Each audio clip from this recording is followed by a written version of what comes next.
A Fundação Municipal de Saúde já confirmou 2 mortes na cidade de Teresina por causa da dengue. No estado do Piauí, mortes também foram registradas no sul do estado. E a evolução da doença tem preocupado, chamado a atenção da população que quer entender como alguns casos se tornam tão graves e como outros simplesmente passam, apesar de sempre deixar uma ou outra sequela.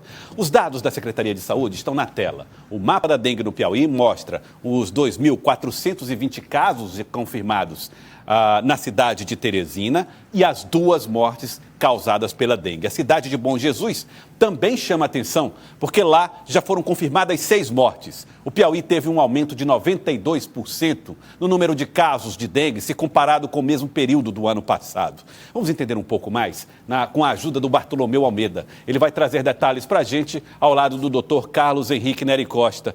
Bartolomeu, a grande questão dos piauienses é: como é que se dá a evolução da doença? Por que em alguns uma evolução tão rápida? Por que em outros poucos sintomas? Boa tarde para você.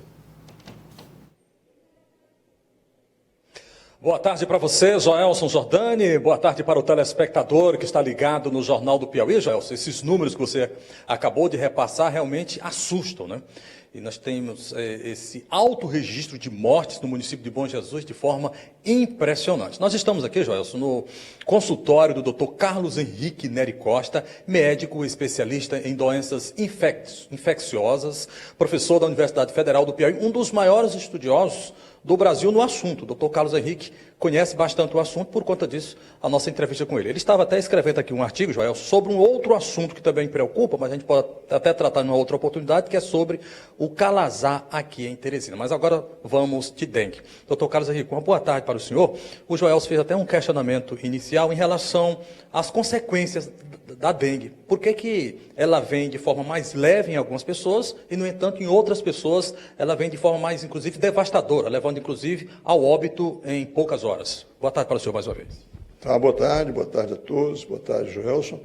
Esse é um mistério para nós também. Isso provavelmente é uma parte de digamos assim, da nossa genética que se combina de forma anômala com a genética, com o genoma do vírus. Então, isso é um dos fatores que condicionam a gravidade. E nós não sabemos exatamente o que acontece com cada pessoa, ou qual pessoa que está destinada a ter a doença mais grave. Sabemos que apenas alguns detalhes. Por exemplo, quem já teve dengue, infelizmente está em maior risco de ter uma dengue grave. Isso também não quer dizer que quem nunca teve dengue não vai ter dengue grave.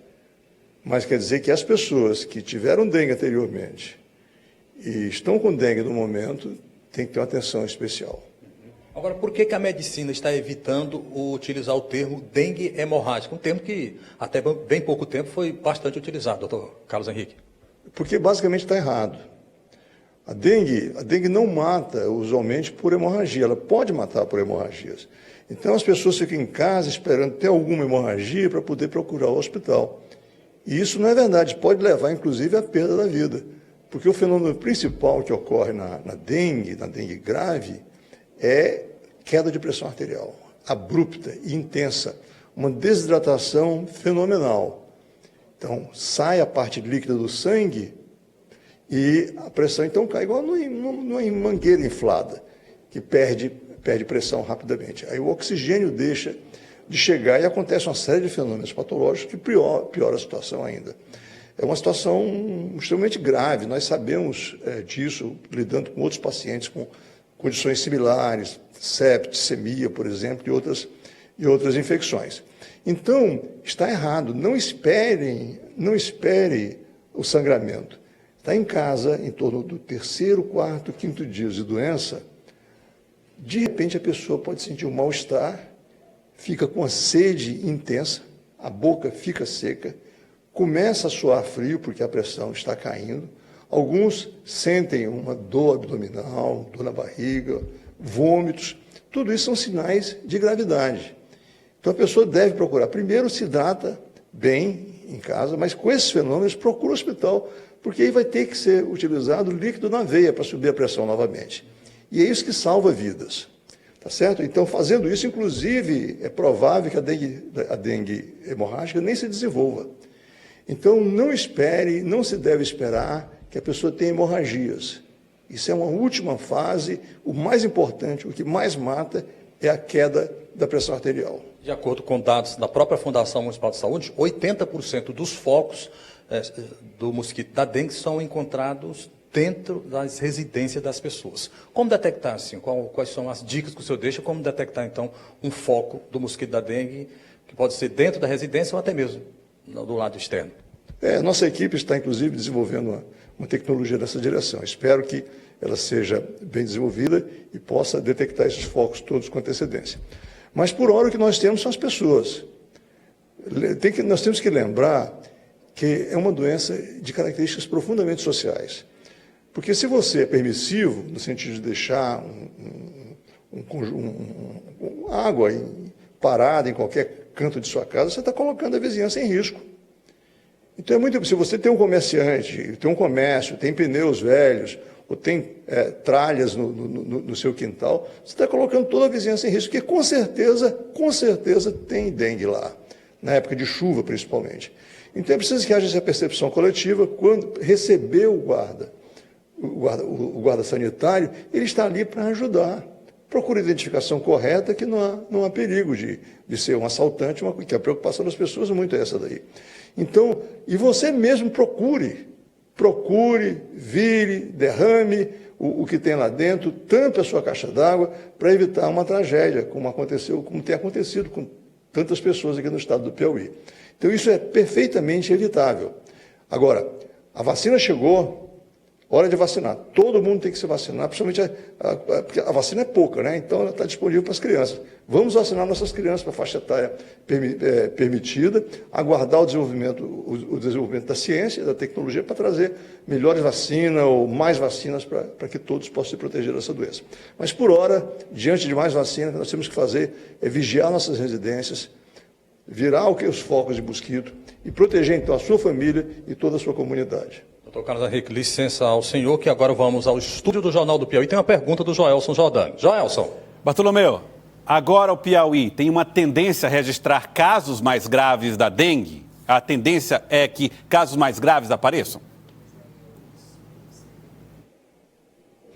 Pergunta do Joelson. A tendência é que casos mais graves da doença apareçam?